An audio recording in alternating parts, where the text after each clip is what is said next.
Hi guys, my name is James. I'm going to be doing a quick review on the Cinebee 75 HD. I'm just going to go over some of the pros and cons that I've been playing with this thing for the last week.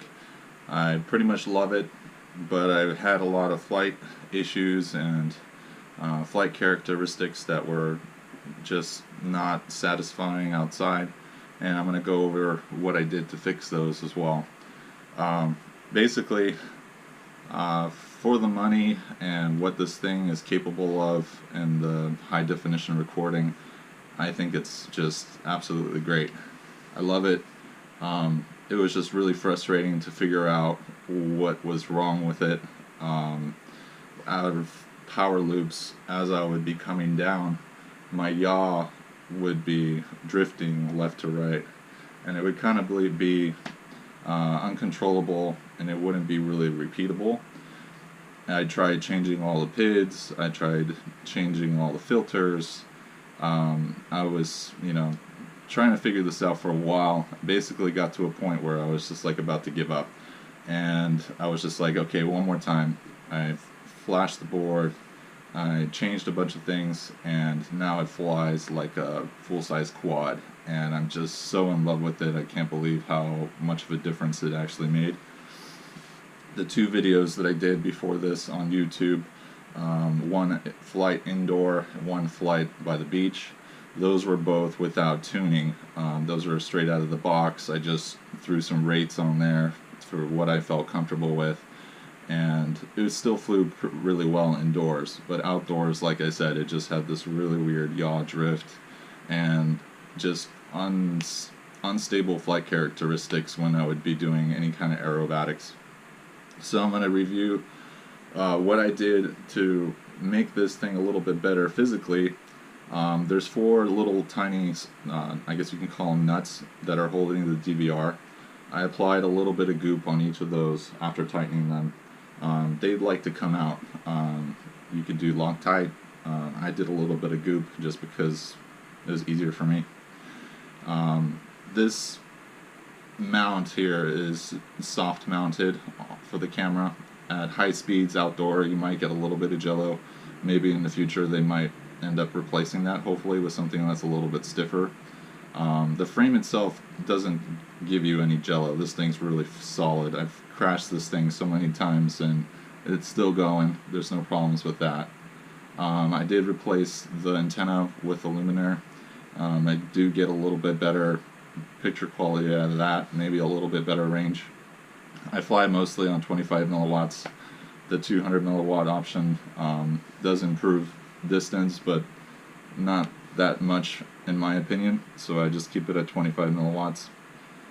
I'm going to go over with you what I did on Betaflight. You're going to need, I'm running 10.4.0. I'm not sure if this necessarily is the one that you guys are going to be running or not. I don't think it does matter. Also, you need BL Heli to make this update, which I did on this to make this fly the way I'm loving it now. So basically, I'm going to go over that with you guys really quick. First, you need to obviously hook everything up to... Okay, so we got everything hooked up to Betaflight now. I just wanted to give you guys a heads up. Bear with me. This is my first YouTube video for reviews and how to do this stuff. But if you guys ask me any questions, I'll do my best to try to help you everyone out. So basically, what I would like you guys to do is either you can, back up your settings or go through each of these tabs and basically take a picture with your phone. Just make sure that you're not missing any settings that in the future when we do flash this board, maybe you forgot something, or maybe if you want to reference it to what it originally was. In that case, you want to either back it up or take photos of all these different types of features and settings that you have here. But basically, what I ended up doing to fix this issue is, I don't know exactly what the reason was why I was having these bad flight characteristics, but I'll tell you what I did to fix them. So when you get the sine whoop, one thing I was kind of surprised was the rotation of the propellers were different than what I'm used to. I'm used to having the bottom right hand corner prop always spinning clockwise, and just as the top left, and then the bottom left and top right would be spinning counterclockwise. When I got it out of the box, they were opposite. The bottom right hand corner prop would be spinning counterclockwise. And, I was kind of surprised. I don't know if this is exactly the reason for it. I don't know what I did that actually make the improvement that it made. But like I said, this is what I ended up doing. I flashed the board, so I went to firmware flasher.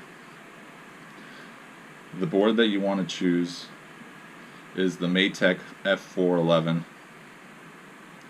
So you find the Maytech 411, you click on the Maytech 411. I chose the newest one, the 3.5.7 Maytech 411. You go ahead and flash that. You flash your firmware on the board. This takes about a few seconds. Once that's done, you basically reconnect. You go back to your ports. I'm running FR Sky, so that would be UART2 on serial RX is enabled. Hey you guys, this is me from the future. I forgot to mention that you need UART1 activated in IRC tramp peripherals to be able to enable all of your VTX controls via your transmitter. Then you go to your configuration. Now these are going to be automatically set to the right bottom hand corner propeller is spinning clockwise, which I'm used to. The orientation is different though. I don't know if they installed the flight controller backwards or what it is exactly, but I did have to put 90 degrees on the yaw. I put D-Shot 600. I put about 6% motor idle. I changed the PID loop frequency and the gyro update frequency to both 8. And then basically, everything else is standard from there. As far as PID tuning goes, I didn't really touch anything. Just left it the way it was, except for my RC rate and my super rate. But mainly that's just how it reacts to on the stick. So that's all going to be preference to everybody. You want to check, make sure that your orientation is correct, because again, with this update that I did, it wasn't correct. So I had to update that. I had to put the 90 degrees in there. Let's see, a second. Okay, so I kind of lost myself here. The cable that I was using was not connecting the Cinebee to the computer. So that's one side note. Make sure you have a good cable. So like I was saying, the orientation for this guy was different. So if I put the nose down, it was actually doing something like this. So I had to move the yaw 90 degrees, and now everything is correct. Now you want to make sure that this is matching. I don't know if every single one out of the box is going to be identical. So you want to make sure that, the orientation of the flight controller is correct. And this is where I changed it right here. So this was the 90 that I put in to fix that. Now once you have all these changes, you want to go into BL Heli. And what BL Heli is going to do for you is you're going to have to switch the motors around. So once you're connected, I've already done this, but basically what you got to do is you have to reverse all the polarities on each motor. So let me just hook the battery up real quick here, show you guys. Once you connect the battery, make sure there's no props.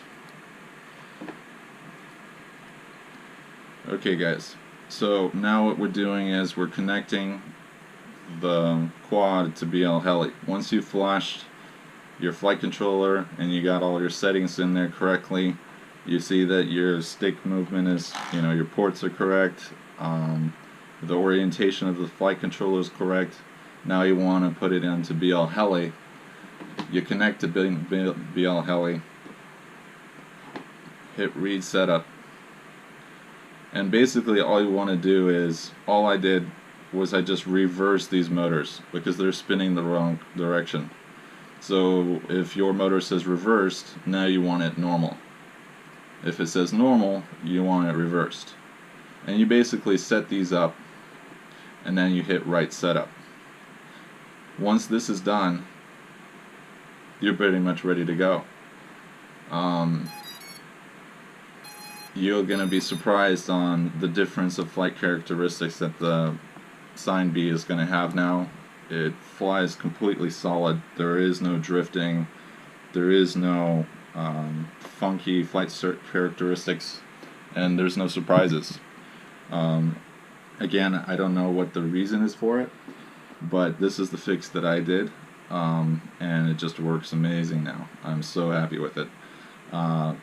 Only other thing that I can tell you guys about this guy, you may want to 3D print your own little bumper for the camera.